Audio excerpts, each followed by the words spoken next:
আজকে আমরা আলো অধ্যায়ের অষ্টম শ্রেণীর শর্ট কোশ্চেনগুলো নিয়ে আলোচনা করব।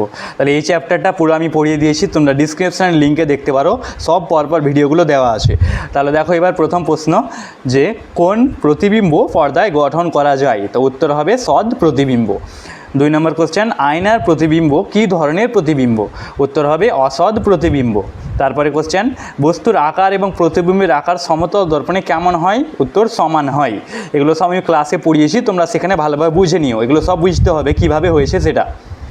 দুটি দর্পণ 60 ডিগ্রি কোণে থাকলে কটি প্রতিবিম্ব তৈরি হয়? হ্যাঁ, এটা প্রতিবিম্ব তৈরি হয়, ওটা হবে, একটু বানান ভুল আছে, তোমরা ঠিক করে নিবা, সেটা হবে 5টি।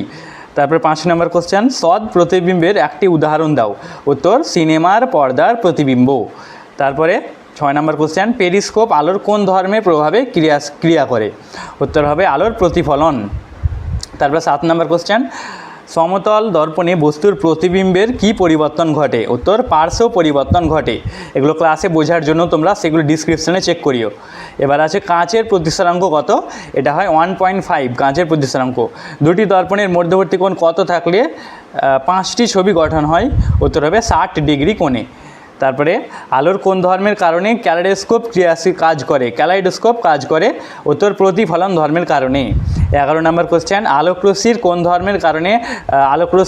ধর্মের কারণে বাধা পায়? হ্যাঁ, মানে বাধা সৃষ্টি হয়। উত্তর প্রতিসরাঙ্ক। বানানটা ভুলে আছে, তোমরা ঠিক করে নিও। তারপরে 12 নম্বর কোশ্চেন, বস্তু এবং প্রতিবিম্বের দূরত্ব কি হয়? উত্তর সমান হয়। তারপরে কোন তলে প্রতিসরণ ঘটে? উত্তর হবে বিভেদ তলের মধ্যে প্রতিসরণ ঘটে। তারপরে কোন ধর্মের কারণে মরুভূমিতে মরীচিকা সৃষ্টি হয়?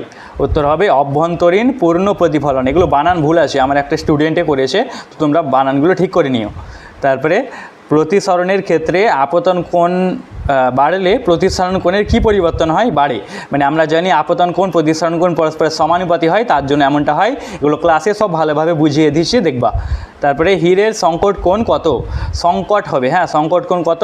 24.5 ডিগ্রি। তারপরে কোন ধর্মের কারণে মরীচিকা সৃষ্টি হয়? অভ্যন্তরীণ পূর্ণ প্রতিফলন।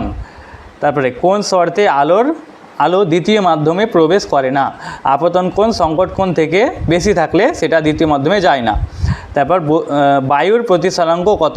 উত্তর হবে 1, মানে বায়ুর প্রতিসরাঙ্কটা 1 হয়। আপতন কোণ বাড়লে প্রতিসরণ কোণের কী পরিবর্তন হয়? উত্তর বৃদ্ধি পায়, মানে আপতন বাড়লে প্রতিসরণটাও বাড়ে। 21 নম্বর কোশ্চেন, কোন ধর্মের কারণে আলোকরশ্মির গতিপথ পরিবর্তন হয়? উত্তর প্রতিসরণ, মানে প্রতিসরণ ধর্মের কারণে আমরা জানি আলোকরশ্মিটা বেঁকে যায়। তারপরে কিসের প্রভাবে কচু পাতায় জল চকচক করে? উত্তর অভ্যন্তরীণ পূর্ণ প্রতিফলন ধর্মের কারণে। তারপর 23 নম্বর কোশ্চেন, বস্তুর বেগ দ্বিগুণ করলে বস্তুর প্রতিবিম্বের বেগের কি হবে? 4 গুণ হবে। মানে আমরা জানি যে দ্বিগুণ থাকলে তার ডবল 4 গুণ, 3 গুণ থাকলে তার ডবল 6 গুণ হয়ে যায়। তারপরে কোন বিন্দুতে আপতিত রশ্মি এসে পড়ে? উত্তর আপতন বিন্দুতে। এগুলো সব বুঝতে হবে, বোঝার জন্য সেগুলো দেখবা ভিডিওগুলো, তাহলে ভালোভাবে হবে। তারপরে ঘন মাধ্যম থেকে প্রতিসরণ ঘটলে আপতিত রশ্মি কোন দিকে যায়? উত্তর অবিলম্ব থেকে দূরে চলে যায়, হ্যাঁ, অবিলম্ব থেকে দূরে যায়। তারপর শীত প্রধান দেশে কোন ধর্মের কারণে মরীচিকা সৃষ্টি হয়? উত্তর অভ্যন্তরীণ পূর্ণ প্রতিফলন। তারপরে 27 নম্বর কোশ্চেন, দুটি দর্পণ কত কোণে থাকলে কোনো প্রতিবিম্ব গঠিত হয় না? মানে ওটা হয় না, মানে একটাও ছবি হবে না 360 ডিগ্রি কোণে থাকলে। তা বায়ু এবং জলের মধ্যে কোনটির আলোর বেগ কম হয়? কোনটিতে? উত্তর জলের মধ্যে, কারণ বায়ুতে সবচেয়ে আলোর বেগ হয় 3 লাখ কিলোমিটার পার সেকেন্ড, তারপর সেটা কমতে শুরু করে। বায়ুর সাপেক্ষে প্রতিসরাঙ্ককে কি বলা হয়? উত্তর পরম প্রতিসরাঙ্ক বলা হয়।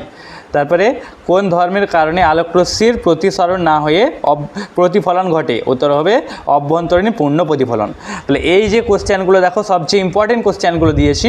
তো যদি আরও কোনো তোমাদের কোশ্চেন স্কুলে করায় তাহলে সেগুলো তোমরা দেখো, এবং আমাদের বড় কোশ্চেনগুলো এর পরে ভিডিওতে আসবে। তোমরা ভিডিওটি লাইক করো, চ্যানেলটি সাবস্ক্রাইব করে আমাদের সব ভিডিওগুলো ডিসক্রিপশনে আছে, সব প্রত্যেকটা তোমরা দেখে নাও।